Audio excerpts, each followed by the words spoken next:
एक बार थोड़ा सुनिए ना। मतलब ये मोलैरिटी दिया हुआ था ना, molarity sir, small m। Molarity. Yes sir. ठीक, तो देखिए इस डेटा से आप क्या क्या कैलकुलेट कर सकते हैं, थोड़ा वो समझ लिया हम लोग। जैसे 0.195 मोलल दिया है, यानी मोलैरिटी मेरा इतना हो गया, तो कह सकते हैं कि जो मेरा सोल्यूट होगा, ठीक है, सोल्यूट का अमाउंट 0.195 मोल्स होगा। और आप ये कह सकते हैं कि जो सॉल्वेंट होगा इसके अंदर, ठीक है, सॉल्वेंट 1 kg यानी 1000 ग्राम होगा। ये बात समझे, जैसा दिया हुआ था उसके अकॉर्डिंग, ठीक है। अगर मोलैलिटी इतना दिया तो मोलैलिटी का मतलब क्या होता है, मोलैलिटी का मतलब होता है मोल्स पर केजी, ठीक है, मोल्स पर केजी। तो मेरे पास सॉल्यूट का जो नंबर ऑफ मोल्स है वो 0.195 और जो सॉल्वेंट के लिए अमाउंट है वो 1000 ग्राम मींस 1 kg, ये निकाल लिए। अब इसके बाद थोड़ा अगर आप इस पे बात करें KH, तो देखिए होता क्या है कि रिलेशन पढ़े थे एनवी से, P that is equals to KHX, ठीक है। क्या अपने पास प्रेशर नहीं दिया हुआ था रवि? नो सर, क्या STP पे कैलकुलेट कर। अच्छा ठीक, STP पे अगर कैलकुलेट करना है तो प्रेशर हम लोग कितना लेके चले, 1 atm, ठीक है। तो प्रेशर मिल गया, क्योंकि ये होना चाहिए ना, इसमें से हमको ये कैलकुलेट करना। तो KH that is equals to आप लिख सकते हैं P/X, मोल फ्रैक्शन। P मेरे पास 1 और डिवीजन में मोल फ्रैक्शन की जगह आप रखेंगे number of moles of H2S by number of moles of H2S plus number of moles of H2O, ये यूज कर सकते हैं। अच्छा, अगर आप इसका मोल्स देखें तो 0.195 किसके लिए, सॉल्यूट मतलब H2S, सॉल्वेंट अगर यानी वाटर, सॉल्वेंट यहाँ पे कौन, वाटर, अगर ये 1000 ग्राम है तो number of moles of water कितना होगा, 1000/18 यानी 55.55, ये मिला। सोच के देखिएगा, ठीक है। मेरे पास इसका अमाउंट है, हमको KH निकालना है। तो KH that is equals to, ये घूम के ऊपर जाएगा, number of moles of H2S 0.195, number of moles of H2O 55.55, उसके बाद डिवीजन में number of moles of H2S 0.195, solve कर लेंगे आ जाएगा। यूनिट बता सकते हैं क्या होगा, नहीं, चलिए ठीक, याद रखना चाहिए आपको। देखिए मोल फ्रैक्शन कांस्टेंट होता है, मोल फ्रैक्शन कांस्टेंट नंबर होता है, यूनिट लेस होता है। तो हेनरी कांस्टेंट का वही यूनिट होगा जो प्रेशर का यूनिट होगा। आप प्रेशर का यूनिट क्या लेके चले थे, ATM। आपके पास KH का इसको सॉल्व करके जो वैल्यू आएगा उतना ATM, ये आपका आंसर होगा फाइनली, ठीक है। और एक क्वेश्चन किसी का, इसमें कोई दिक्कत समझ में आया ना? Yes sir. ठीक है, और कोई question? What role does molecular interaction play in soluble solution of alcohol and water? What roles play? What role does the molecular interaction play in solution of alcohol and water? ठीक, देखिए ये actual में ना जब हम लोग पढ़ेंगे ideal solution और नॉन आइडियल सॉल्यूशन तब का केस है, मगर थोड़ा सा यहाँ बता दे रहे हैं, देखिएगा, ठीक है, समझिए। मान लीजिए कोई भी एक अल्कोहल है, तो सबसे पहले अल्कोहल हम लेके चल रहे हैं CH3OH, ठीक, वाटर तो यहाँ पे है। उसके बाद मान लीजिए C2H5OH, यहाँ पे H2O है, इस जगह पे C3H7OH और यहाँ पे H2O है। आप देख रहे हैं ये यहाँ से यहाँ होमोलोगस सीरीज है, याद है होमोलोगस किसको कहते हैं? नहीं, अच्छा, CnH2n+1 और ये OH है, देखिए ये इसको फॉलो कर रहा है। अगर आप इसमें डिफरेंस देखें ना तो CH2 का आएगा, देखिए CH2 का डिफरेंस है, CH2 का डिफरेंस है, ये होमोलोगस सीरीज है। अगर ऊपर से नीचे आ रहे हैं तो क्या हो रहा है, कार्बन इंक्रीज कर रहा है, और कार्बन इंक्रीज करेगा तो कौन सा नेचर इंक्रीज करेगा, कोवैलेंट कैरेक्टर ऐसे केस में इंक्रीज करता है, ठीक है।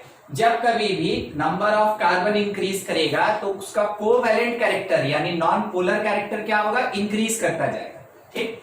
तो जैसे जैसे ऊपर से नीचे की तरफ आ रहे हैं वैसे वैसे क्या हो रहा है, इसका कोवैलेंट कैरेक्टर इंक्रीज कर रहा है। और इधर साइड में जो बैठा है वो पूरा का पूरा कौन है, ये पोलर है, अब देखिए ये जो है ये है, ध्यान से देखते चलिएगा, सिंगल सी बोल रहे हैं, एक सी, फिर 2 सी, फिर 3 सी, इस पे बात कर रहे हैं। H2O है, इसके बीच का फोर्स ऑफ इंटरएक्शन थोड़ा ज्यादा होगा, इसके बीच का फोर्स ऑफ इंटरएक्शन थोड़ा कम होगा, इसके बीच का फोर्स ऑफ इंटरएक्शन और कम होगा। क्यों? याद है आपको पिछले क्लास में बताया गया था, like dissolves like, like dissolves like, ठीक है।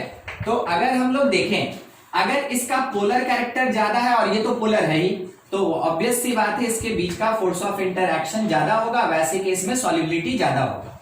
जैसे कार्बन बढ़ा तो इसका पोलर कैरेक्टर घट गया, अगर इसका पोलर कैरेक्टर घट गया तो लाइक डिसॉल्व्स लाइक का कॉन्सेप्ट यहां पे उतना एप्लीकेबल नहीं है, इस कारण से लेस डिसॉल्व होगा और यहां पे और कम डिसॉल्व होगा। मतलब जब C1 से C3 की तरफ जा रहे हैं, सॉल्युबिलिटी सोच के बताइए डिक्रीज कर रहा है कि इंक्रीज कर रहा है? नहीं समझे? अच्छा, क्या इंक्रीज की डिक्रीज क्या कर रहा है? कोई कुछ बोलेगा?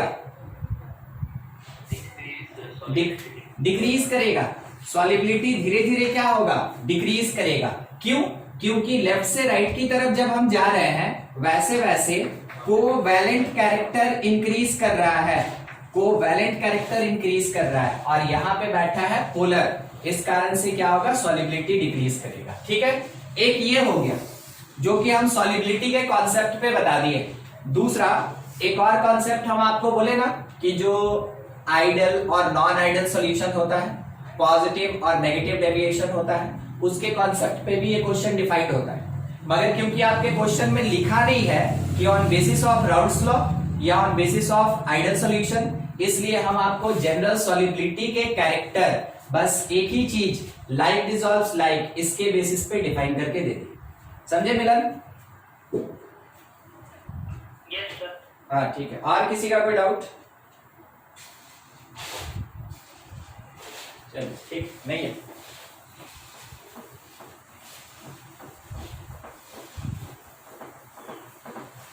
देखिए आज का सेक्शन जो है बस यहीं से सॉल्यूशन दूसरे पार्ट में डिवाइड हो जाएगा।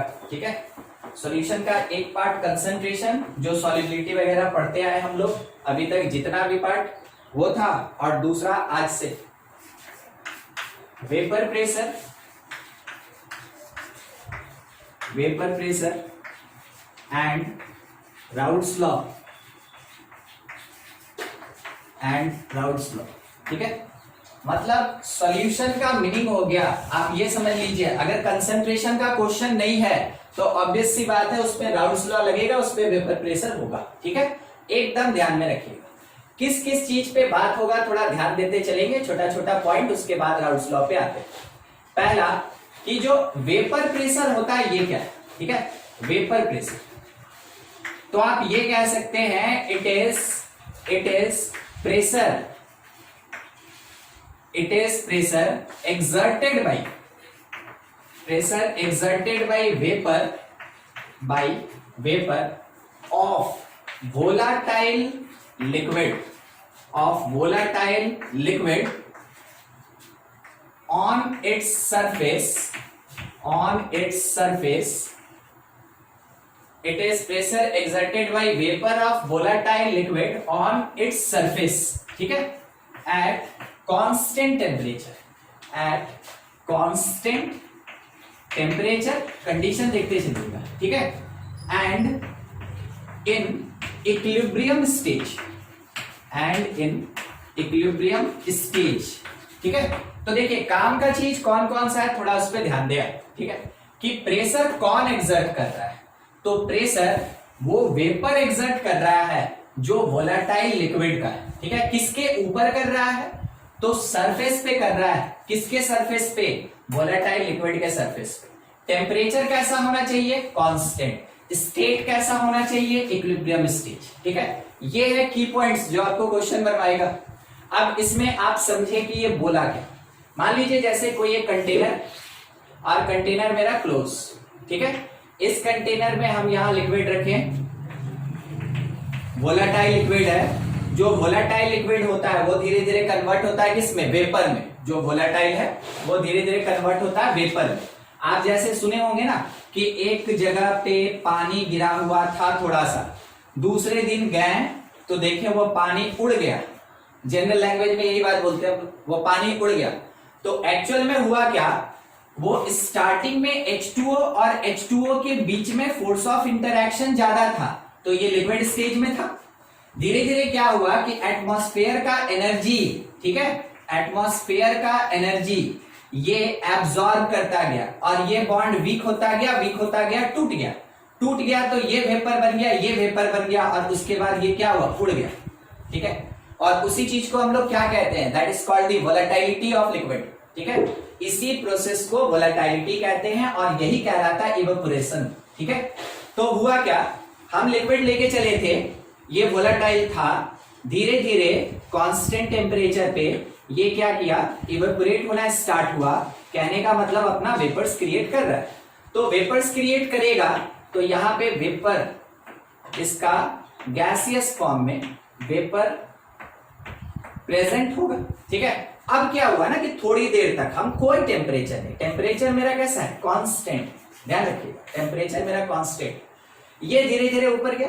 अब उसके बाद क्या है कि इस जगह पे ये कलेक्ट होता जाएगा और कलेक्ट होने के बाद फिर कंडेंस होके नीचे गिरेगा। कलेक्ट होने के बाद कंडेंस होके नीचे गिरेगा। आप ये चीज बहुत आराम से देख सकते हैं, किसी पॉलीथीन में, जो पॉलीथीन नहीं होता है, किसी चीज को रैप करते हैं या जो कैरी बैग होता है, ठीक है, उसमें पानी डाल दीजिए और उसका मुंह अच्छे से बंद कर दीजिए, मतलब अंदर से बाहर हवा नहीं आना चाहिए। थोड़ी देर बाद देखिएगा वाटर ड्रॉपलेट आपको ऊपर में दिखेगा, जहां बांध के रखे हैं पानी आधे में था मगर ऊपर में वाटर ड्रॉपलेट दिखेगा। वो क्यों हुआ, तो वो इसी कारण से हुआ कि टेम्परेचर के कारण वाटर जो लिक्विड था वो इवेपोरेट हुआ, बाद में वो कंडेंस होके नीचे गिरने के लिए तैयार है, या तो गिरता है और नहीं तो यहाँ पे वाटर ड्रॉपलेट बना के तैयार रहता है। ठीक है, तो प्रोसेस क्या है देखेंगे, प्रोसेस अभी क्या क्या हो रहा है वो आप देखेंगे। नीचे से ऊपर प्रोसेस कॉल्ड इवेपोरेशन, या अगर बॉइलिंग पॉइंट पे डाल दें देन वेपराइजेशन। ठीक है, उस समय क्या बोलेंगे, वेपराइजेशन बोलेंगे। अच्छा, ऊपर से नीचे की तरफ आ रहा है, ऊपर से नीचे ड्रॉपलेट नीचे आ रहा है, प्रोसेस कॉल्ड कंडेंसेशन। ठीक है, प्रोसेस को कंडेंसेशन कहेंगे। तो दो अपोजिट प्रोसेस है, वेपराइजेशन में क्या हो रहा है कि मेरा जो लिक्विड है वो वेपर यानी गैस में कन्वर्ट हो रहा है। कंडेंसेशन में क्या हो रहा है कि जो वेपर है वो कन्वर्ट हो रहा है लिक्विड में। ठीक है, देखिए दोनों अपोजिट है। अगर आप यहाँ पे एक फेस ट्रांसफॉर्मेशन पे डिस्कशन करें तो लिक्विड कन्वर्टेड टू वेपर और दूसरा वेपर कन्वर्टेड टू लिक्विड। तो liquid converted to vapour, the process called vaporisation और at room temperature called evaporation. अगर वेपर कन्वर्ट हो रहा है लिक्विड में then it is called condensation. ठीक है, तो वेपराइजेशन और कंडेंसेशन अपोजिट प्रोसेस, यानी यहाँ क्या हो रहा है, यहाँ रिवर्सिबल प्रोसेस है। और जब रिवर्सिबल प्रोसेस होता है तो याद कीजिएगा क्लास 11 में आप पढ़े हैं, उस जगह पे इक्विलिब्रियम सेटअप होगा। ठीक है, तो हम यही मेंशन कर रहे हैं, ध्यान दीजिए। when rate of vaporization get equals to the rate of condensation, ठीक है, कंडेंसेशन, then इक्विलिब्रियम अटेन्ड। वैसे केस में इक्विलिब्रियम अटेन्ड होता है। ठीक है, इक्विलिब्रियम अटेन्ड। और अगर इक्विलिब्रियम अटेन्ड हो गया then pressure equals to vapour pressure. वैसे केस में जो प्रेशर होगा उसको वेपर प्रेशर कहेंगे। किसी भी टाइम में आप वेपर प्रेशर नहीं कह सकते हैं, ध्यान रखिएगा।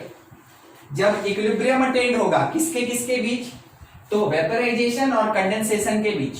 अगर इक्विलिब्रियम अटेन्ड हुआ उस टाइम में जो वेपर प्रेशर, सॉरी उस समय जो प्रेशर होगा उसको वेपर प्रेशर कहते।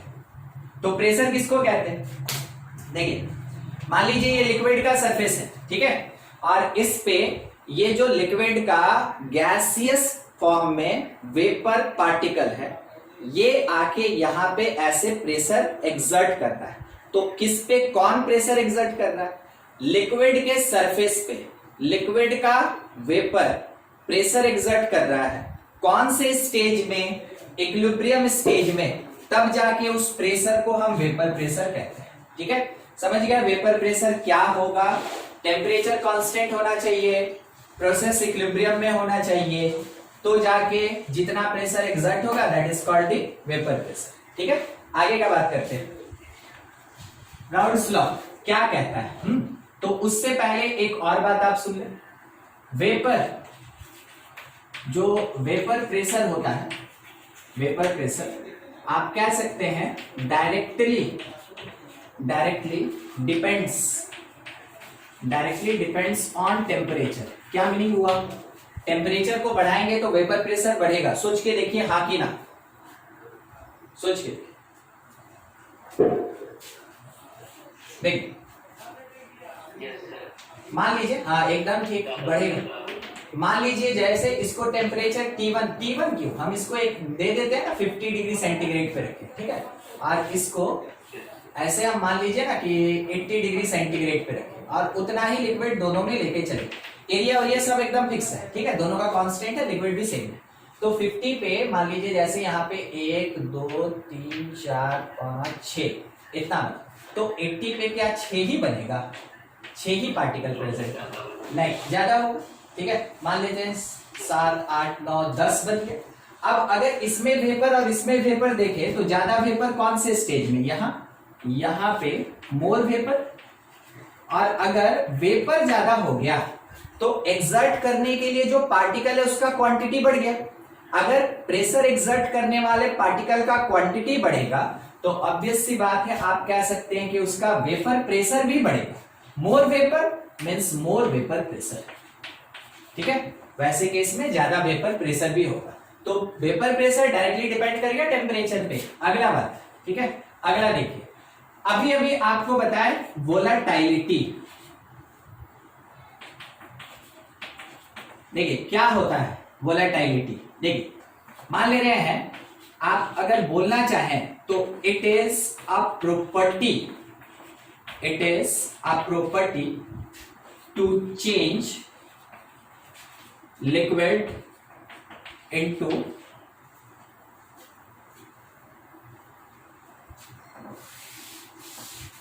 it is the property of liquid to get convert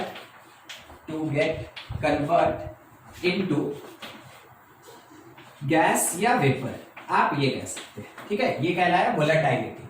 तो वैसे केस में एक चीज ध्यान रखिएगा, आपको इतना पता होना चाहिए, force of interaction inversely proportional to the volatility, ठीक है। ये वोलेटिलिटी के इनवर्सली प्रोपोर्शनल होता है। नहीं समझे हम इस बात को, ठीक है। क्या बोले? ए के बीच, बी के बीच। देखिए यहां पे बॉन्ड नहीं है, हाँ बॉन्ड नहीं है, वो बस 3 लाइन का मतलब फोर्स ऑफ इंटरैक्शन ज्यादा है, ठीक है। 3 लाइन का मतलब फोर्स ऑफ इंटरैक्शन ज्यादा, मैग्नीट्यूड बता रहे हैं, और यहाँ फोर्स ऑफ इंटरैक्शन कम। यहाँ पे अगर बोला जाए तो फोर्स ऑफ इंटरैक्शन लेस, ठीक है, और यहां अगर बोला जाए तो फोर्स ऑफ इंटरैक्शन मोर, यहां ज्यादा है, ठीक है। तो मान लीजिए एक पर्टिकुलर टेम्परेचर है तो हीट तो दोनों को सेम मिलेगा। मान लिया एटमॉस्फेयर में है तो दोनों को हीट तो सेम मिलेगा। तो कौन सा बॉन्ड जल्दी टूटेगा, यानी कौन सा यहाँ पे पार्टिकल जल्दी सेपरेट होगा? फर्स्ट वाला ए होगा। तो आप ये कह सकते हैं कि ये ज्यादा वोलेटाइल है, ये ज्यादा वोलेटाइल है, मोर वोलेटाइल, ठीक है, आप ये कह सकते हैं कि ये ज्यादा वोलेटाइल है।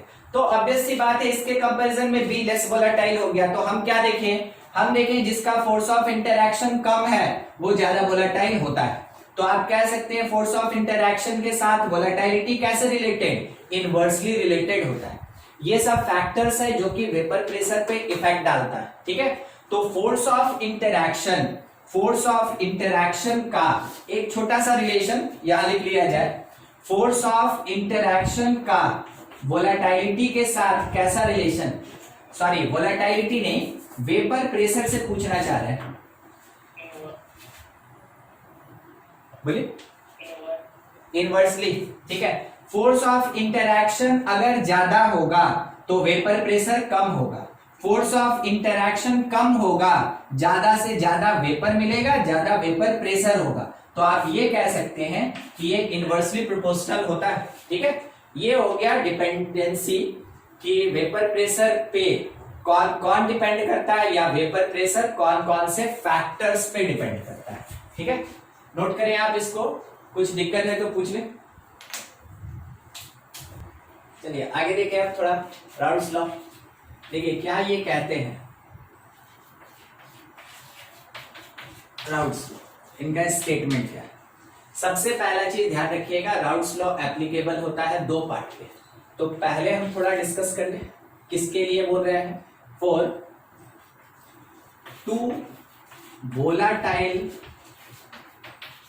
लिक्विड, ठीक है। और दूसरा for solution of volatile liquid and non volatile solid, ठीक है। तो यहां पे जो नॉन वोलाटाइल सॉलिड होता है, ये एक्चुअल में सॉल्यूट, ठीक। और ये जो वोलाटाइल लिक्विड होता है ये यहाँ पे सॉल्वेंट, और यहाँ पे तो क्वांटिटी डिसाइड करेगा कि कौन सॉल्यूट और कौन सॉल्वेंट। तो सबसे पहला चीज, राउल्स लॉ एप्लीकेबल होता है इन्हीं दो पॉइंट्स पे, ठीक है, इन दोनों टाइप के सॉल्यूशन पे। अब दूसरा, इनका कहना क्या है, तो अकॉर्डिंग टू आप कह सकते हैं according to Raoult's law vapour pressure एक और वर्ड लगा देना तो ज्यादा सुटेबल हो जाएगा, ठीक है। Vapour partial pressure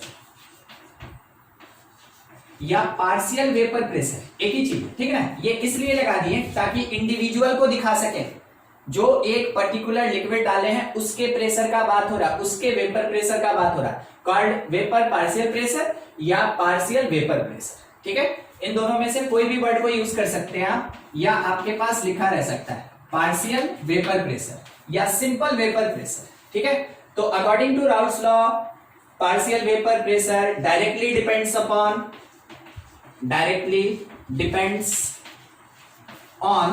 on mole fraction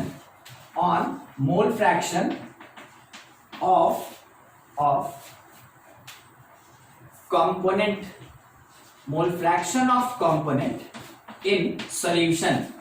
अच्छा, अब जैसे यहां पे बोले कि कंपोनेंट का मोल फ्रैक्शन, तो जैसे आप फर्स्ट वाला पार्ट देखेंगे ना, तो फर्स्ट वाले पार्ट में मेरे पास क्या है, दो डिफरेंट लिक्विड।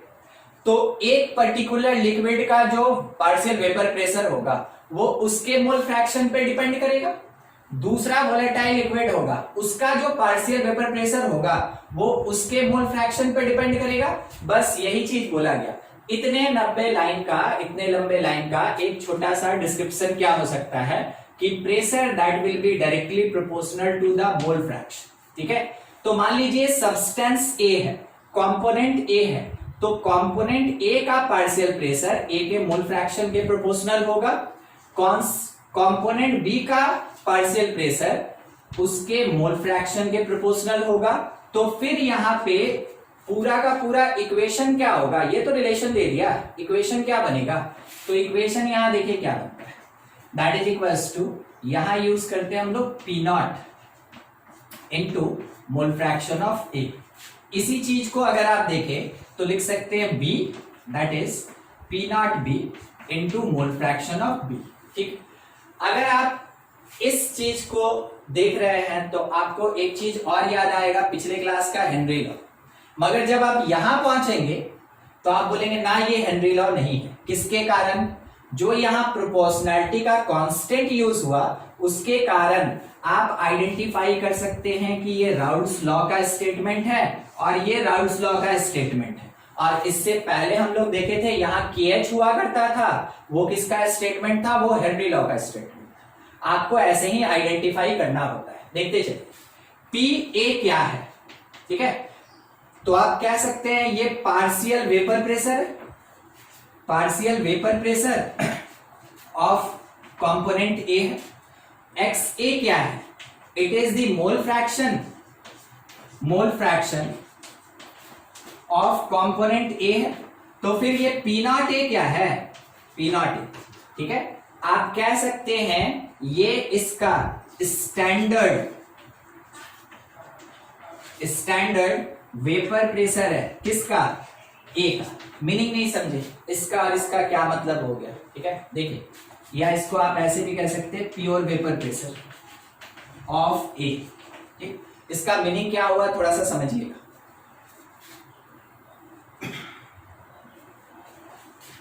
क्या यहां पे आप लोग को दूसरा कलर एक दिख रहा है, ब्लू, और ये ग्रीन है ना, ठीक। अगर ये नहीं होता तो पूरे सरफेस में से, अगर ये नहीं होता तो पूरे सरफेस में से वेपर्स का क्रिएशन होता, हाँ कि ना। अरे मान लीजिए लिक्विड है, ठीक है, ऐसा नहीं कि सर आपका बुक कैसे उड़ जाएगा, ठीक है। मान लीजिए लिक्विड है, ठीक है। थोड़ी देर ये पूरे ब्लू में से क्या होता, वेपर का क्रिएशन होता पूरे सरफेस में से। अब मान लीजिए जैसे यहाँ पे कोई एक सब्सटेंस आ गया जो उड़ नहीं सकता है, कहने का मतलब नॉन वोलेटाइल, तो इतने सरफेस को ऑक्यूपाई कर लिया, ठीक है। अब इतने सरफेस में जो मेरे पास लिक्विड्स है वो यहां से वेपर में क्रिएट नहीं करेगा, यानी वेपर के फॉर्म में नहीं कन्वर्ट होगा। तो वेपर के फॉर्म में ये बचा हुआ पार्ट ही होगा, तो सरफेस एरिया मेरा घट गया, जितना वेपर दे सकता था उससे कम सरफेस एरिया हो गया। तो आप क्या बोलेंगे, यहां सरफेस एरिया घटा तो वेपर्स घट गया, सरफेस एरिया घटा तो वेपर्स घट गया। अगर आप इसको इनिशियल स्टेज में मान लें कि केवल ब्लू था, तो that is the pure state of liquid, और जैसे आप इसमें कुछ मिला दिए यानी सॉल्यूशन बना दिए, तो वैसे केस में ये इम्प्योर हो गया, ठीक है, इम्प्योर। तो इम्प्योर स्टेज में बाकी सारे प्लेसेस से जो प्रेशर बनेगा, वेपर बनेगा जिसके कारण प्रेशर आएगा, तो उसको हम वहां पे पीए बोल रहे हैं, ठीक है। और जब हम इसको केवल प्योर स्टेट में लेके चले, यानी केवल और केवल सॉल्वेंट है, उसमें कोई सॉल्यूट नहीं है, उस टाइम में ये जितना वेपर्स क्रिएट करके वेपर प्रेशर जनरेट करेगा उसको रिप्रेजेंट कर रहे हैं पी नॉट ए से। क्या आपको डिफरेंस पता चला पी नॉट ए और पीए में, बोलिए। टेम्परेचर दोनों का सेम, ठीक है। तो ये प्योर लिक्विड का और ये किसके लिए, उसके सॉल्यूशन का। मतलब कि मान लीजिए जैसे एक कंटेनर है, आप ये चीज घर पे करके भी देखे, हम आपको बता रहे हैं। मान लीजिए कहीं पे ना पानी ऐसे जमा हुआ है इतने जगह में, ठीक, तो आप बोलते हैं कि ना हम इस पानी को है ना कपड़े वपड़े से नहीं सुखाएंगे, तो आपको घर से सजेशन मिलता है ना कि क्या करो कि इसको थोड़ा सा फैला दो, ठीक है। जब आप इसको फैला देते हैं वैसे केस में ये जल्दी वेपर्स क्रिएट करके और यहां से बाहर निकल जाता है, मगर इसके लिए आपको इंतजार करना पड़ेगा। तो क्या हुआ, यहाँ पे एक्चुअल में सरफेस एरिया के साथ वेपर प्रेशर का कोई मैथमेटिकल रिलेशन नहीं है, ध्यान रखिएगा। सरफेस एरिया के साथ वेपर प्रेशर का कोई मैथमेटिकल रिलेशन नहीं है, मगर यहाँ पे आप डायरेक्टली कह सकते हैं, जैसा कि आप देखें ये फिजिकल फेनोमेना, ठीक है ना, फिजिकल फेनोमेना। अगर मेरा सरफेस एरिया कम है तो वेपर्स कम क्रिएट होगा, सरफेस एरिया बढ़ा दिया वेपर्स ज्यादा क्रिएट हो रहा है। अगर हम सॉल्यूशन लेके चले तो इसमें मेरे सॉल्वेंट का जो प्रेशर होगा उसको हम बोलेंगे पीए, ठीक है। सॉल्वेंट ए मान लीजिए, उसको पीए बोलेंगे। अगर हम केवल प्योर लिक्विड ए लेके चल रहे हैं, इसमें सॉल्यूशन नहीं है, ओनली सॉल्वेंट, किस चीज का, ओनली सॉल्वेंट, केवल सॉल्वेंट है, तो वैसे केस में जो प्रेशर जनरेट होगा उसको पी नॉट ए बोलेंगे, ठीक है। यानी कि आपको यह बताया कि बेंजीन का वेपर प्रेशर तो पी नॉट ऑफ बेंजीन। अगर बोला आपसे इथेनॉल का वेपर प्रेशर तो पी नॉट ऑफ इथेनॉल, क्योंकि न्यूमेरिकल में ये टर्म काम देने वाला है, ठीक है। तो न्यूमेरिकल में बस उतना ही बोलता है जितने से कि थोड़ा सा समझ में आ जाए, और उसके बाद क्वेश्चन बनाने बोला जाएगा। तो आपको वो चीज खुद से इवेलुएट करना है। अगर बोला ओनली बेंजीन मतलब पी नॉट का बात, अगर बोला ओनली वाटर तो पी नॉट का बात है, अगर बोला ओनली इथेनॉल यानी पी नॉट का बात है। अब बोला सॉल्यूशन ऑफ बेंजीन तो पी का बात है, ए बोलिए, बी बोलिए, जो बोलिए, ठीक है। Solution of aqua solution of कुछ सब्सटेंस है, तो एक्वस या वाटर का सॉल्यूशन, उस समय भी पी का बात हो रहा है। अगर बोला solution of, in solution of ethanol, तो वैसे केस में भी किसका बात है, केवल पी का बात है। ये सब टर्म होता है जो आपको आइडेंटिफाई करवाएगा कि मेरे न्यूमेरिकल में जो स्टेटमेंट दिया वो हमको पी नॉट ए दिया कि पी ए दिया। ठीक है, तो इतना एक्सप्लेनेशन हम मानते हैं कि काफी होगा ताकि आप कुछ आइडेंटिफाई कर ले। बाकी तो जब न्यूमेरिकल्स आएगा तो उस समय फिर आपको हम याद दिलवाएंगे। अभी केवल डिफरेंस बताया जा रहा था कि पीए और पी नॉट ए में क्या डिफरेंस होता है, जबकि मेरे पास यहाँ पे सॉल्यूशन, ए और बी के मिलने पे बना। ठीक है, ए और बी के मिलने पे बना, तो ए का partial pressure P not A X A, B का partial pressure P not B X B. ठीक है, तो आप यहां से एक बात कह सकते हैं कि जो राउल्स लॉ है, Raoult's law is special case, किसका, is special case of Henry's law. सही कि गलत, बोलिए। या हेनरी लॉ का ये स्पेशल केस है। देखिए कैसे, आप ये जान रहे थे कि मान लिया जैसे गैस इन लिक्विड, ठीक है, इसी पे बात हुआ था ना हेनरी का, तो हम लोग बोल रहे थे कि जो पार्शियल प्रेशर होगा दैट इज इक्वल्स टू यहां से KH इंटू मोल फ्रैक्शन, और अगर लिक्विड कन्वर्ट हुआ वेपर में, वहां पे pure solution, gas solute, liquid solvent, यहां पे क्या हो रहा है, यहां लिक्विड और लिक्विड का ही मिक्सचर है और वो कन्वर्ट हो रहा है किसमें, वेपर में, लिक्विड ही कन्वर्ट हो रहा है वेपर में। तो आप कहते हैं कि जो P होगा that is equals to P not multiplied by mole fraction. तो क्या आपको ऐसा नहीं लग रहा है कि यहां पे KH के जगह P नॉट प्रेजेंट हो गया, बस यही चीज होता है। तो ये सेकेंड वाला राउल्स लॉ का है और फर्स्ट वाला किसका, हेनरी लॉ का है। तो हेनरी लॉ का स्पेशल केस कौन होता है, राउल्स लॉ। राउल्स लॉ केवल किसके लिए एप्लीकेबल होता है, एक वर्ड में बोले, लिक्विड के लिए। राउल्स लॉ किसके लिए एप्लीकेबल होता है, लिक्विड के लिए। अगर और बड़ा करें तो कौन से लिक्विड के लिए, वोलेटाइल लिक्विड के लिए। ठीक है, वोलेटाइल लिक्विड के लिए। बस ये चीज ध्यान रखिएगा, राउल्स लॉ केवल इसके लिए एप्लीकेबल होता है, केवल, यानी इसमें लिमिटेशन आ गया। मगर हेनरी लॉ, वेपर को डाल दीजिए लिक्विड में या गैस को डाल दीजिए लिक्विड में, ये दोनों के लिए एप्लीकेबल, कौन, हेनरी लॉ। ठीक है, तो अगर हेनरीज लॉ का देखें तो राउल्स लॉ तो उसके अंदर आ ही गया, इस कारण से राउल्स लॉ क्या होता है, is the special case of Henry's law. मगर जो स्पेशल होता है वो थोड़ा ज्यादा पॉपुलर होता है। ठीक है, तो राउल्स लॉ थोड़ा ज्यादा पॉपुलर है कंपैरिजन टू हेनरीज लॉ। मान लीजिए सोडा वाटर लेके चले, राउल्स लॉ उसमें लग रहा है कि हेनरी लॉ लग रहा है, सोडा वाटर हेनरी लॉ लग रहा है। ठीक है, मान लीजिए अगर फैंटा के साथ, ठीक है, या चलिए ले लेते पेप्सी के साथ कोको कोला को मिला दिए, हेनरी लॉ लग रहा है कि राउल्स लॉ लग रहा है,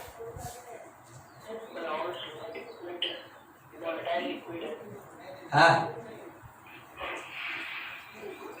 एकदम ठीक बोले, दोनों लॉ लग रहा है वहां पे। ठीक है, देखिए क्या हुआ कि पेप्सी में भी हेनरी लगा था, कोका कोला में भी हेनरी लगेगा, और दोनों को मिला देंगे तो हेनरी तो लगेगा।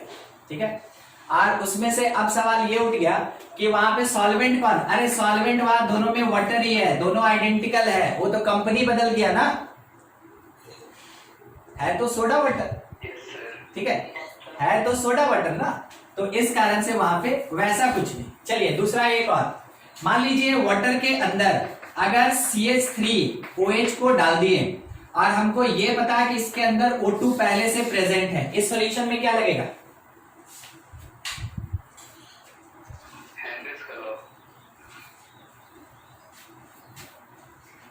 हेनरी। अगर कोई पूछे कि एक ही लॉ बोलो, दोनों मत बोलो, ठीक है, क्योंकि किसी किसी का मन कर रहा होगा कि सर दोनों बोल देते ना। ठीक है, यहां पे लगा देते किसको, तो राउल्स को, और इधर लगा देते हेनरी को। मगर ये सोचिए ना कि जनरल केस किसका होता है, हेनरी का होता है, तो आप हेनरी लॉ कह सकते हैं कि यहाँ पे हेनरी लॉ लगेगा। ये सब ऐसा थोड़ा सा ट्विस्ट करके क्वेश्चन पूछा गया जो कि बहुत बेसिक थ्योरी पे, इसमें कुछ ज्यादा सोचने का जरूरत नहीं है, आपको बस ये चीज याद रखना है, राउट्स हेनरी के अंदर है, हेनरी राउट्स के अंदर नहीं है। गैस अगर आके प्रेजेंट हुआ, राउट्स नहीं लगा, ठीक है, तो फिर पूरा का पूरा केस किसका हो गया, हेनरीज लॉ का हो गया। ऐसे डिसाइड कर लेना है, ठीक है। बोलिए क्या डिसाइड करने में दिक्कत है अभी भी? होगा तो बोलिएगा, ठीक है। ये होता है राउट और ये होता है हेनरी, ठीक है। ये होता है राउट्स लॉ और ये होता है हेनरीज लॉ, तो हेनरी के अंदर राउट्स लॉ आता है, ठीक है। इस चीज का ध्यान रखिएगा। आगे थोड़ा आप इसको नोट कर ले, उसके बाद फिर अब दूसरा इस पे और इस पे अलग अलग बात करता है, इसको नोट कर लीजिए, हो जाएगा ना। तो हमको बस यहाँ पे एक क्वेश्चन हमको मिल गया, आप वोलेटिलिटी ऑर्डर बता दीजिएगा, वोलेटिलिटी ऑर्डर डिक्रीजिंग में, ठीक है ना, डिक्रीजिंग में सबसे ज्यादा उससे कम, ऐसे।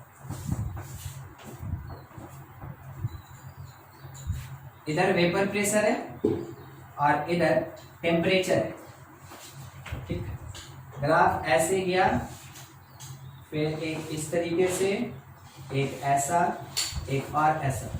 ये था वाटर, उसके बाद इथाइल अल्कोहल,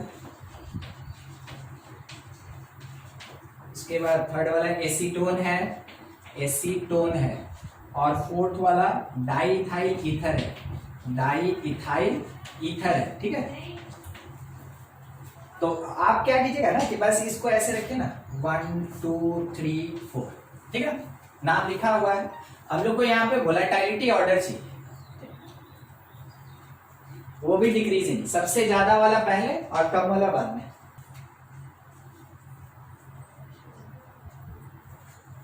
नहीं, अच्छा देखते हैं, देखिए कैसे डिसाइड करते हैं वो बता दें आपको। ग्राफ अगर देगा तो कैसे डिसाइड करते हैं, आपको टेम्परेचर कांस्टेंट रखना चाहिए, और टेम्परेचर कांस्टेंट रखने के लिए जब तक एक वर्टिकल लाइन नहीं खींचिएगा तब तक टेम्परेचर आपका कांस्टेंट नहीं होगा, ठीक है। क्योंकि आपको याद होगा वेपर प्रेशर कांस्टेंट टेम्परेचर पे ही मेजर करते हैं, ठीक है। अगर एक दो लिक्विड का करें तो टेम्परेचर कांस्टेंट करें तो वैसे केस में मान लीजिए ये T पे कांस्टेंट हो गया। अब देखिए कि कांस्टेंट टेम्परेचर पे मेरा पहला लिक्विड इतना वेपर प्रेशर दे रहा है, ठीक है, दूसरा लिक्विड इतना वेपर प्रेशर दे रहा है। इन्हीं दोनों में कंपेयर करें किसका ज्यादा वेपर प्रेशर, 2 का ज्यादा है ना, 2 का ज्यादा। ऑब्वियस सी बात है 3 का ज्यादा, 4 का ज्यादा।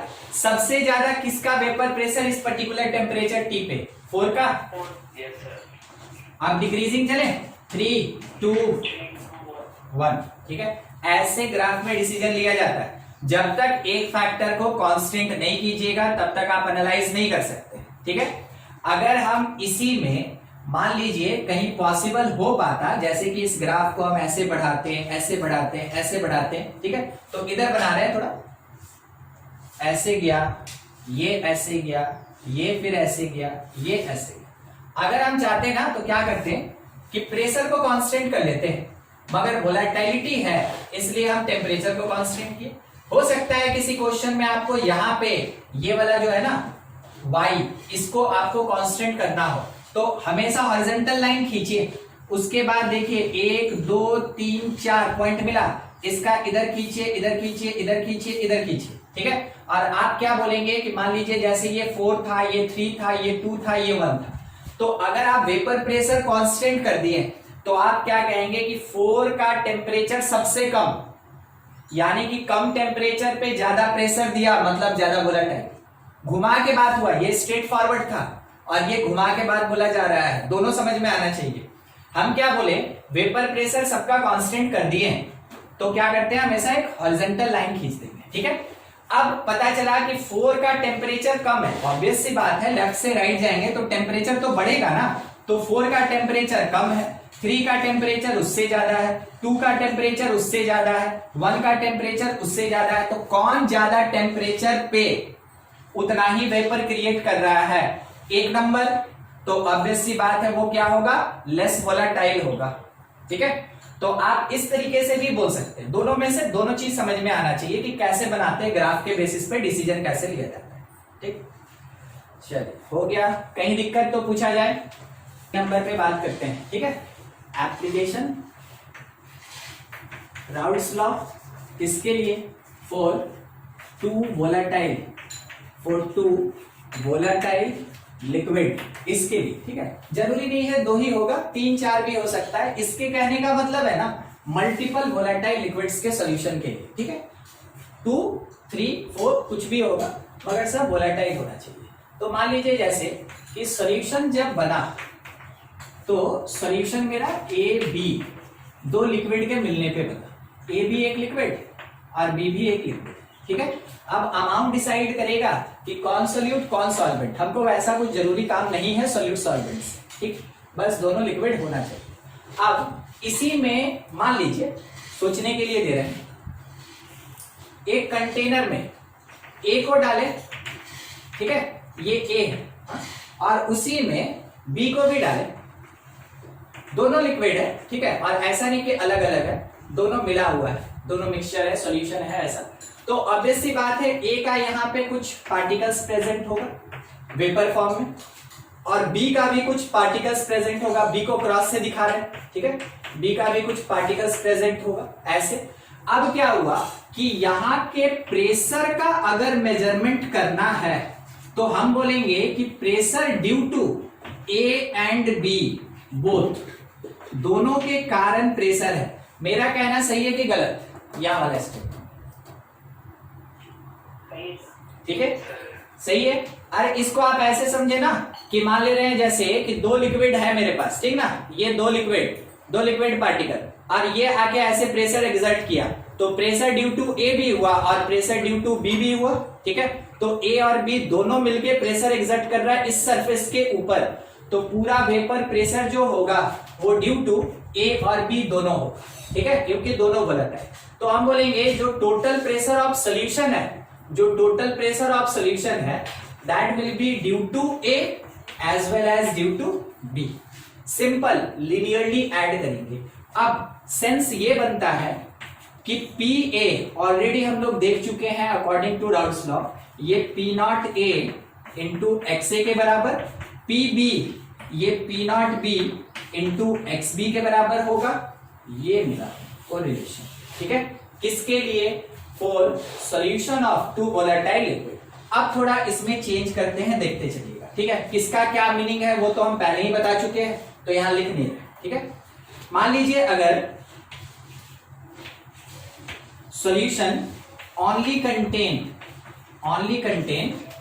ए एंड बी, केवल 2 ही चीजें ए और बी, तो हम लोग ये पहले भी पढ़ चुके हैं कंसेंट्रेशन टर्म में कि mole fraction of A plus mole fraction of B किसके बराबर होगा, 1 होगा, क्योंकि 2 ही कंपोनेंट है, तो 2 कंपोनेंट अगर है तो उसके मोल फ्रैक्शन का सम 1 होगा।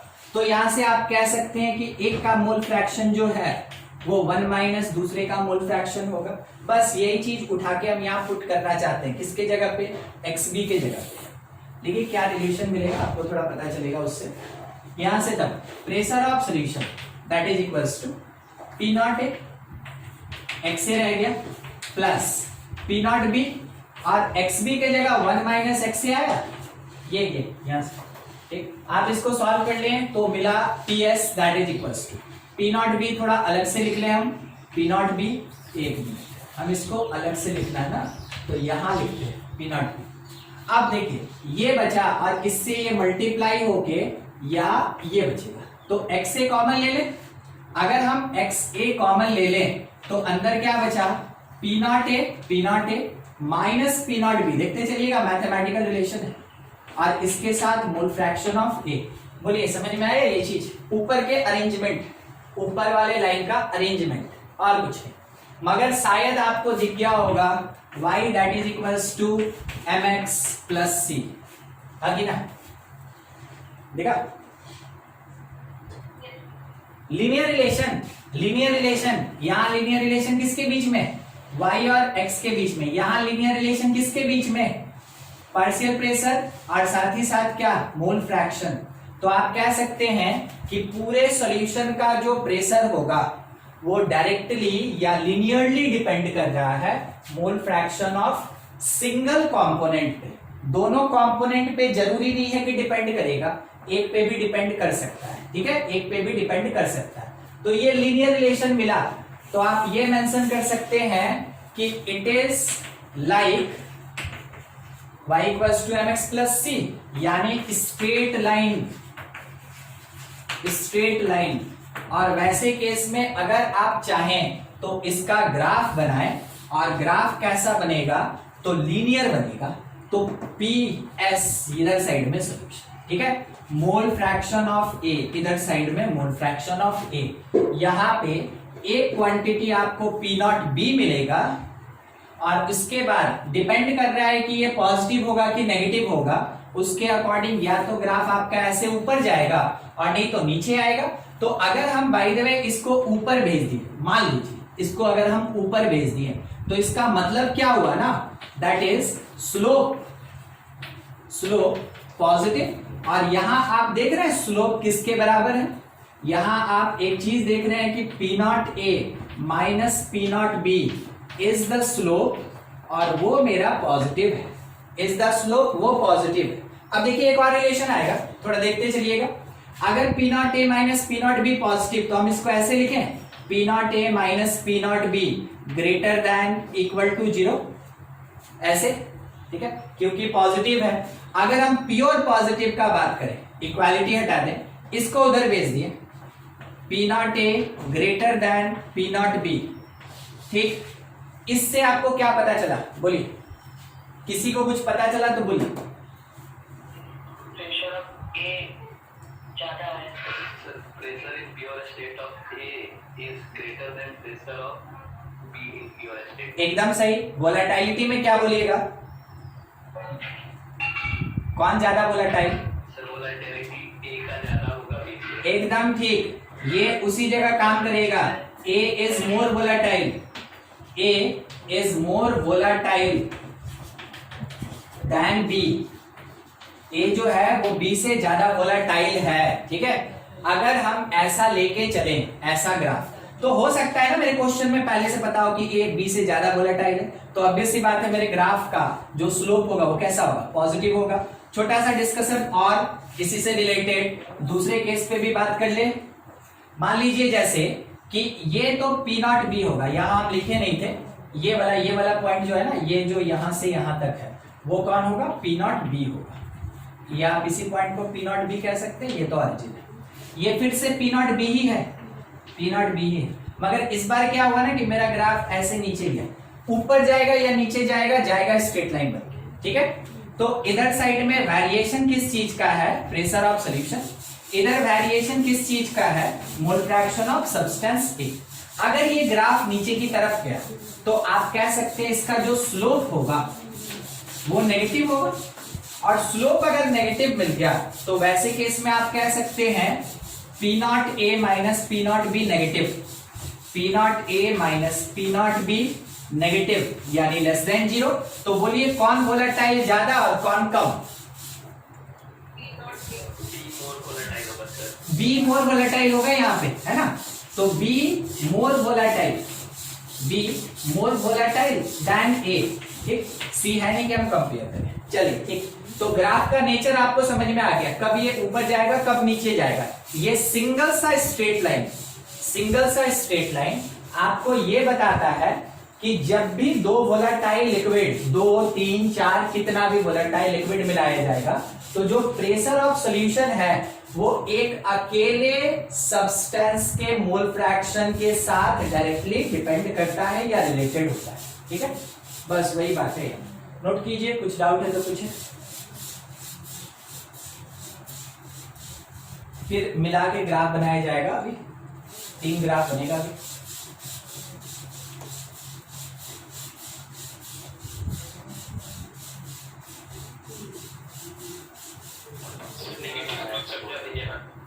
ये वाला, हाँ सर, इसमें क्या पूछ रहे थे, तो समझा दीजिए कैसे नीचे गया। अच्छा ठीक, यहां बना है, ठीक है, थोड़ा देखिएगा। हाँ, मान लीजिए जैसे ये एक लाइन है, तो आप इसको एक बेस लाइन किसके जैसा, एक्स के जैसा मानते हैं। देखिए अगर हम इसके एंगल का बात करें 90, अगर इससे ज्यादा हो गया, अगर इससे ज्यादा हो गया देन ऑब्ट्यूज एंगल ये ऐसे जाएगा। अगर इसी को हम इधर बढ़ाएं तो ऐसे आएगा। क्योंकि मोल फ्रैक्शन कभी नेगेटिव नहीं हो सकता है, तो हम पीछे नहीं जाएंगे। ये तो स्ट्रेट लाइन का कॉन्सेप्ट है ना कि भाई वो पीछे जाएगा। उसके बाद क्योंकि पार्शियल प्रेशर मेरा नेगेटिव नहीं हो सकता, हम नीचे नहीं जाएंगे, तो हम ग्राफ को यहीं पे छोड़ देंगे ऐसे एरो करके। अब या तो आप इधर से मेजर कीजिए तो माइनस थीटा होगा, और नहीं तो आप इधर से मेजर कीजिएगा अगर, तो आपको ये मिलेगा 90 डिग्री प्लस थीटा। दोनों केस में ये सेकंड क्वाड्रेंट होने के कारण टैन नेगेटिव यानी स्लोप नेगेटिव, ये फोर्थ क्वाड्रेंट होने के कारण टैन नेगेटिव यानी स्लोप नेगेटिव। तो जब कभी भी मेरे पास स्लोप नेगेटिव होगा तो देखिए दिया नहीं है, हम मान के चले, ठीक है। हम क्या बोले, अगर मेरा स्लोप पॉजिटिव हुआ तो क्या रिलेशन, अगर मेरा स्लोप नेगेटिव हुआ तो क्या रिलेशन। हम लोग थोड़ी ना कंफर्म है कि अभी क्या होगा, क्योंकि ए हमको पता ही नहीं, बी हमको पता ही नहीं। मेरे क्वेश्चन में बताएगा कि देखो भाई क्या है कि बी जो है वो ज्यादा वोलेटाइल है ए से, और ऐसा रिलेशन दिया, तो ऑब्वियसली बात हम सॉल्व करके देखेंगे। स्लोप नेगेटिव मिलेगा तो वो नीचे जाएगा। मैथमेटिक्स है तो आप इस बात को जरूर समझते हैं कि ये माइनस थीटा है, ठीक है। तो स्लोप नेगेटिव अगर हुआ तो ग्राफ ऐसे बनेगा, अगर स्लोप पॉजिटिव हुआ तो ग्राफ ऐसे बनेगा, ठीक है। अब क्लियर हुआ ये नेगेटिव वाला, ठीक। और किसी को कहीं दिक्कत है? नहीं। देखिए उसी पे अभी जैसे बात कर रहे थे, अब यहाँ पे जो हम लोग देखे थे, ठीक है, इसके लिए एक्चुअल में ग्राफ ही ड्रॉ करना चाहते हैं। Graph of solution of two volatile liquids, ठीक है, उसके लिए दोनों के लिए। देखिए मान लीजिए जैसे मेरे पास एक सब्सटेंस था, कौन सा, ए, ठीक है। तो हम यहां पे बोलेंगे पी नॉट ए, देखते चलिएगा, ठीक। अगर ये पी नॉट का बात हुआ, इसका मतलब इस जगह पे मोल फ्रैक्शन ए का 1 होगा। कैसे हम बोल दिए मोल फ्रैक्शन 1 होगा? ये क्या कह रहा है, पी नॉट, ये कह रहा है ए अपने प्योर स्टेट में है, तो केवल ए है, केवल ए है, और केवल ए होने का मतलब उसका मोल फ्रैक्शन 1 होगा। तब बी का क्या होगा, बी नहीं होगा। स्टार्टिंग में तो आप सॉल्वेंट लेंगे ना। अच्छा कभी ऐसा हुआ है कि एक तरफ से सॉल्यूट और सॉल्वेंट मिलाते हैं, ठीक है, वो लेबोरेटरी में होता है। जनरल तौर पे पानी लिए तब चीनी डाले, ठीक है। कोई उल्टा करने का मन करता है, पहले चीनी डाल के रखता है, बाद में पानी डालता है, कोई फर्क नहीं पड़ता। जनरल प्रोसेस पे बात करेंगे, ठीक है। तो सॉल्वेंट पहले मेरे पास ह्यूज अमाउंट में है, ओनली सॉल्वेंट ए, तो ए का मोल फ्रैक्शन 1, उस समय सॉल्यूट नहीं है, तो बी का उस समय मोल फ्रैक्शन 0। आगे बढ़ते चले, ठीक है, क्या हुआ, धीरे धीरे घोलते चले, ये उड़ता चला, ठीक है। ऐसा कोई एक स्टेज पहुंचा, जैसे हम आपको बोले थे, ठीक, जैसा हम आपको बोले थे, कोई उल्टा काम भी करता है, तो वो क्या करेगा कि मोल फ्रैक्शन ए का घटा के 0 कर दिया फाइनली, और बी का बढ़ा के 1 कर दिया फाइनली। यानी दो पोजीशन पे बात की। हम इसका नाम रखना चाहते हैं, हम इसका नाम R रखना चाहते हैं इस पॉइंट का, और इस पॉइंट का नाम हम S रखना चाहते हैं, ठीक है। देखिए इस R पॉइंट पे अगर बात करें तो only A present, B not present.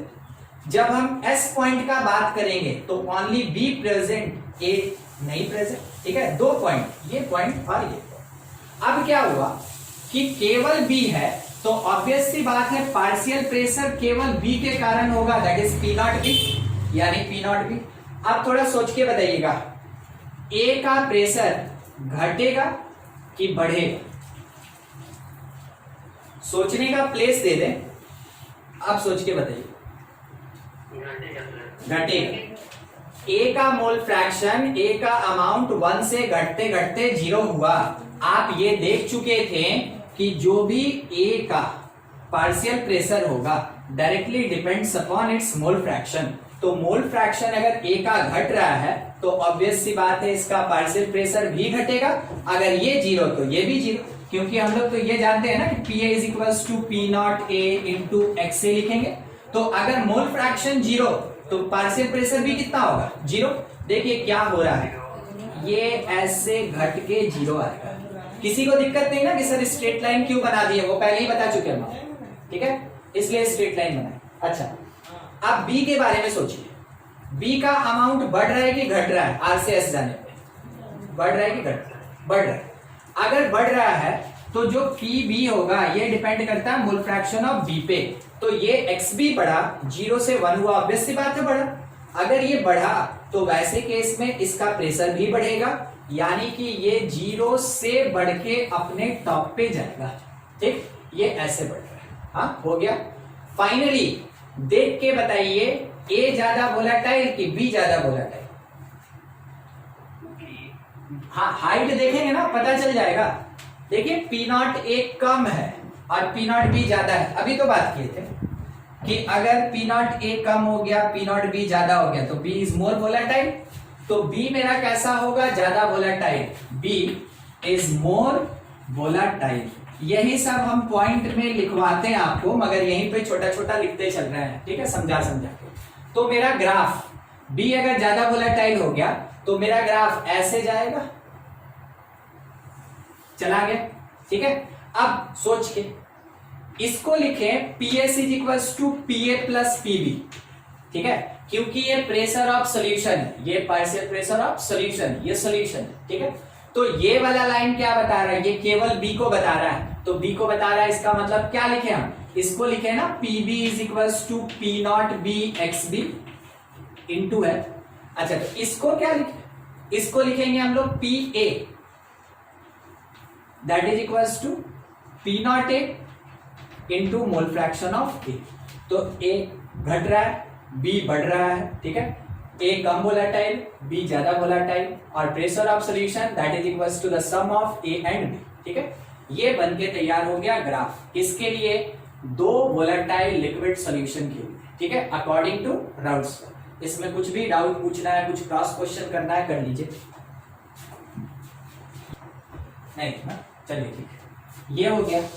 मान लीजिए जैसे अगर सेकंड केस हम ले लें, मान लीजिए ना सेकंड केस ले लें, ए मोर वोलेटाइल, ए मोर वोलेटाइल देन बी, ठीक, वैसे केस में एकदम वही रखेंगे, ए मेरा यहां जाएगा ए, तो ये पी नॉट ए हो जाएगा, और बी इधर कहीं पे थोड़ा कम कम रखना है ऊंचाई, ये पी नॉट बी हो जाएगा। अच्छा, अगर हम यहाँ पे लिख दिए, ठीक है, देखते चलिएगा, अगर हम यहाँ लिख दिए ए एग्जैक्टली 1 है और बी 0, इस पॉइंट पे हम बात किए, पहले इस पे बात की, अब इस पे बात कर रहे हैं, ए को घटा के 0 कर दिए और यहाँ पे बी तक कितना हो गया 1। अब बोलिए ए का ग्राफ यहाँ से ऊपर जाएगा कि ऐसे नीचे आएगा, बोलिए नीचे आएगा। पी नॉट ए से ज्यादा कभी नहीं ए हो सकता है। ए का अमाउंट देखिए क्या हो रहा है, डिक्रीज हो रहा है, तो ऑब्वियस सी बात है प्रेशर ऐसे डिक्रीज करेगा, ठीक है। बी का अमाउंट क्या हो रहा है, इंक्रीज हो रहा है, इसका ग्राफ ऐसे ऊपर की तरफ जाएगा। ओवरऑल मेरे सॉल्यूशन का जो ग्राफ होगा वो यहां से ऐसे नीचे आया। अब कोई ये पूछा कि देखो सॉल्यूशन का ग्राफ ऐसे नीचे की तरफ डाउनवर्ड आ रहा है, ये P S is equal to P A plus P B है, पूछा क्यों, ग्राफ नीचे क्यों आ रहा है, ये पूछा, बोलिए कुछ भी आपकी तरफ से। हाँ, हुआ क्या, मेरा मोर वोलाटाइल सब्सटेंस, ठीक है, इसका अमाउंट डिक्रीज कर रहा है, ठीक है, मोर वोलाटाइल सब्सटेंस का अमाउंट डिक्रीज कर रहा है। अगर मोर वोलेटिलिटी डिक्रीज करेगा तो ऑब्वियस सी बात है जो पार्शियल प्रेशर होगा वो भी डिक्रीज करता जाएगा। बस यही कॉज आप दे सकते हैं इसके बेसिस पे। अगर पूछा कि ग्राफ सॉल्यूशन का ऐसे डाउनवर्ड जा रहा है क्यों, उसको एक्सप्लेन कीजिए, तो आप 2-4 बात तो यहां लगा के लिख दीजिएगा कि हाँ ए ज्यादा वोलेटाइल है, उसका पी नॉट ए ज्यादा होगा, बी कम वोलेटाइल है, उसका पी नॉट बी कम होगा, ए का अमाउंट घट रहा है तो ग्राफ नीचे जाएगा, बी का अमाउंट बढ़ रहा है तो इसका प्रेशर ऊपर जाएगा। फाइनली खत्म यही करना है, ठीक है। आप उसको ऐसे एक्सप्लेन कर सकते हैं, कितने मार्क्स का है उसके अकॉर्डिंग आप उस पर काम करें। ऑब्जेक्टिव रहेगा तो जितना काम का चीज छोटा छोटा आप बस उसको याद रखें, टिक मारे, आगे बढ़ जाए। ये दो तरीका होगा, दो तरीके से आप इसको रिप्रेजेंट कर सकते हैं, ठीक है। चलिए नोट कीजिए, इसको भी आगे बढ़ा जाए अब। और देखिए नेक्स्ट बी नंबर, थोड़ा देर 10 मिनट डिस्कस कर लिया, उसके बाद फिर क्लास खत्म किया जाएगा, 1:30 बजे से भी क्लास है ना आप लोग का। देखिए बी नंबर है solution of non volatile solute और उसके साथ एंड वोलेटाइल लिक्विड। ध्यान रखिएगा ये थोड़ा ज्यादा ही इंपॉर्टेंट होता है, ठीक है, खास करके ये टॉपिक बहुत ज्यादा इंपॉर्टेंट है क्या कि मान लीजिए ए जो है मेरे पास सॉल्वेंट है, कैसा सॉल्वेंट है, तो वोलेटाइल सॉल्वेंट। ए मेरे पास वोलेटाइल सॉल्वेंट है, ऐसा मान के चलिए। हम लोग जो कैलकुलेशन करेंगे इसी बेसिस पे। बी जो है ये non volatile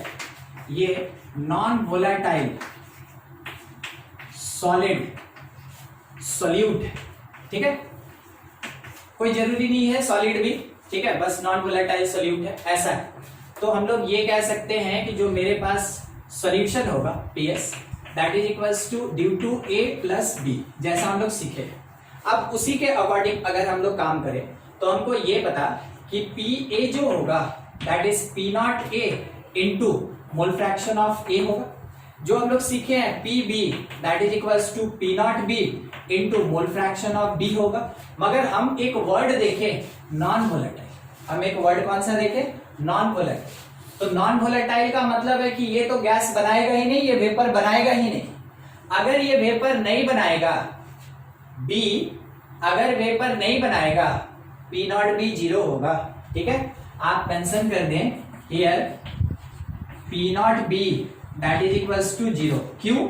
since B is non volatile, क्योंकि वो नॉन वोलेटाइल है इसीलिए, ठीक है, क्योंकि वो नॉन वोलेटाइल है इसीलिए। तो जैसे ये 0 हुआ पूरा टर्म 0 हो गया, therefore PB is equals to 0। अगर ये 0 तो यहां अकेला कौन बचा, यहां मेरे पास PS जो होगा that is just because of A, और इस चीज को हम ऐसे लिख सकते हैं कि ये P not A into XA के बराबर होगा, ठीक है, P नॉट A XA के बराबर होगा। इसके साथ हम लोग ये भी देख चुके हैं कि अगर A और B मिलके सॉल्यूशन बनाया तो दोनों के मोल फ्रैक्शन का सम 1 होगा। इसका मतलब अगर हम A का मोल फ्रैक्शन लिखना चाहें तो 1 minus mole fraction of B लिख सकेंगे। इसी को यूज करेंगे, ठीक है ना, इसी को यूज करेंगे कहां पे, इस सिंस जो प्रेशर ऑफ सॉल्यूशन था that is equals to P not A into mole fraction of A, हम लोग यूज किए P नॉट A और 1 minus mole fraction of B। ये कौन है, प्रेशर ऑफ सॉल्यूशन। अगर आप इसको थोड़ा सॉल्व करें ब्रैकेट ओपन करके तो आप ऐसे लिख सकते हैं, मैथमेटिकली चलना, ठीक है, ज्यादा कुछ नहीं इसमें।